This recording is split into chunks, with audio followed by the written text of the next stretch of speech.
Hey everyone, today I'm going to share my most valuable top 4 KPIs for a digital marketing leader. KPIs, key performance indicators, and really how we track towards these, towards fulfilling our most important goals. Driving marketing growth can be mysterious. I don't know it all, but I'm exploring to connect the data, inform decisions, and get results. Grow your marketing strategy and how you lead. Get data driven with Scott. So, while there are a few KPIs which I consider to be crucial to keep my digital performance on track, here are my top 4 ones. Now, without further ado, number 1, conversion rate. So this is from people visiting a page to how often are they completing the action that we're planning for them to do, such as filling out a form to create a lead, or potentially it is a checkout system, but it's that conversion rate of traffic to goal completion rate that we're looking at.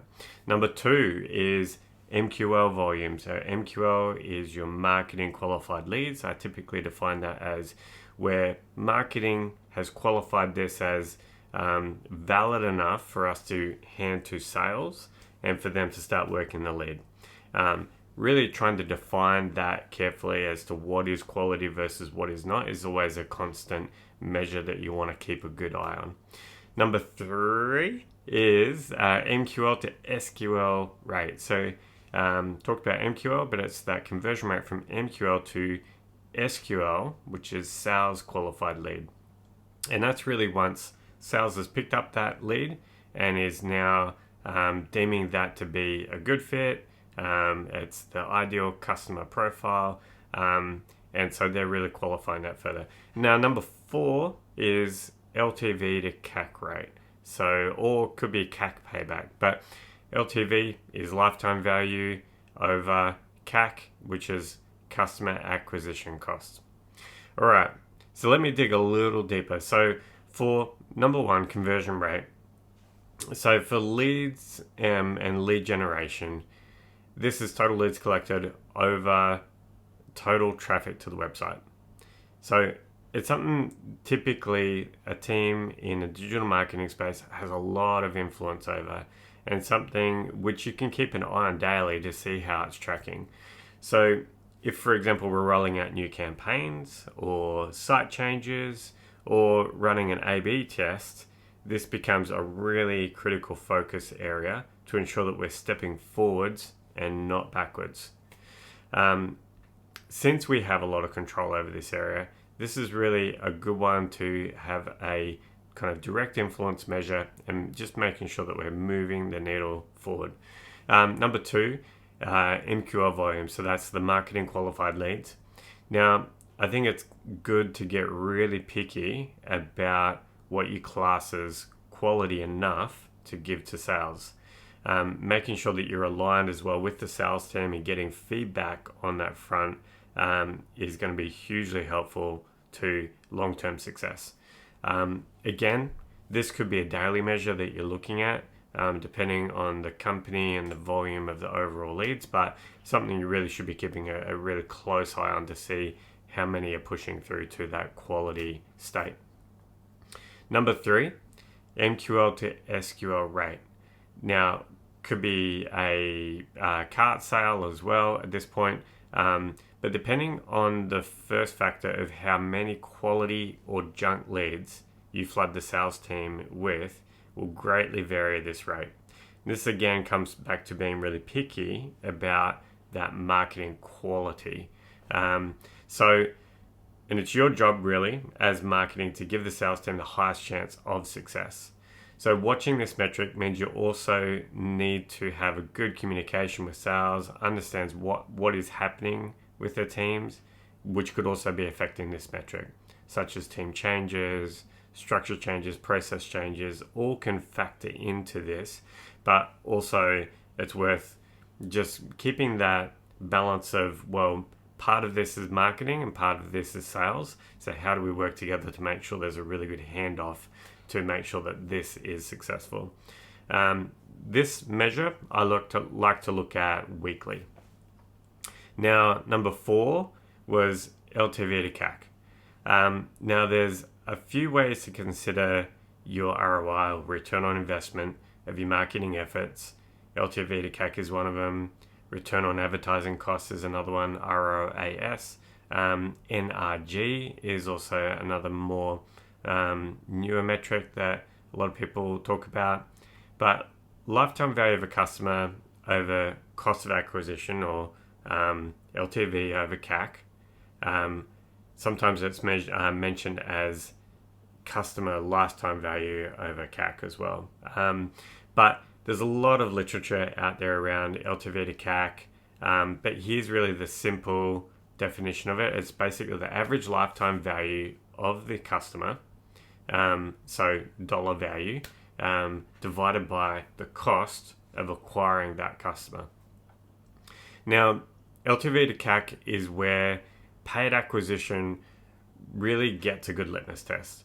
So this is effectively going to tell you whether the dollars you're putting in marketing spend is producing more sales coming out. Now, if you're getting even more sophisticated with this measure, you can also pull in costs like not just marketing spend, which is ideal to do this, by the way, but also people's time, salary costs of the marketing team that are directly working on this area, and the sales costs for transacting a lead and processing that and turning that into sale. Now, LTV to CAC is where paid acquisition sources get a really good litmus test. This is effectively going to tell you whether the dollars going in marketing spend is producing equivalent or enough sales coming out. Your CAC, or cost of acquisition, should include all the direct marketing spend related to closing that deal. So ideally, you want to include all sales and marketing costs, and segment by aspects like region and channel. When you can do that, becomes really important later on. Now, I find that a lot of teams don't get to the point of measuring their LTV to CAC ratios because it's really hard to get all of these values, particularly, well, actually on both sides, really. And I've even been guilty of this, but I'd also suggest just giving it a go. Even if you only allocate the marketing cost, it's still an excellent yardstick when comparing marketing channels to each other. For instance, even if your LTV to CAC value is not accurate, but it is consistent in how you're measuring it, then you can look across your sources, channels, regions, and start to compare those and see how they measure up. So for instance, you might find that Google Ads, even though potentially you've got a higher cost per lead, that the cost of actually acquiring that customer is cheaper than Facebook. You only know that if you really look at that cost across the whole channel instead of just at the top layer around, what is the cost of a lead. So it really helps to tease apart where the value actually holds true right through to close and revenue one. And that's really important, starting to dissect that by sources, by region, by different dimensions to really understand how your marketing channels are really performing. So the reason I love the KPIs that I picked is that they encompass a multitude of steps in the funnel. So being too singularly focused, I think, can cause an unhealthy balance of what you put your attention to. So to recap here, in the direct influence area, I picked out conversion rate and MQL volume. We have a lot of influence over those two. In the shared influence bucket, I picked out MQL to SQL rate. So here, there's more influence with what sales does with what we're giving. And then in the indirect influence bucket, we've got LTV to CAC, which encompasses way more things than just marketing and sales. But it's, as I said, a really great yardstick to understand what is actually working and what is not.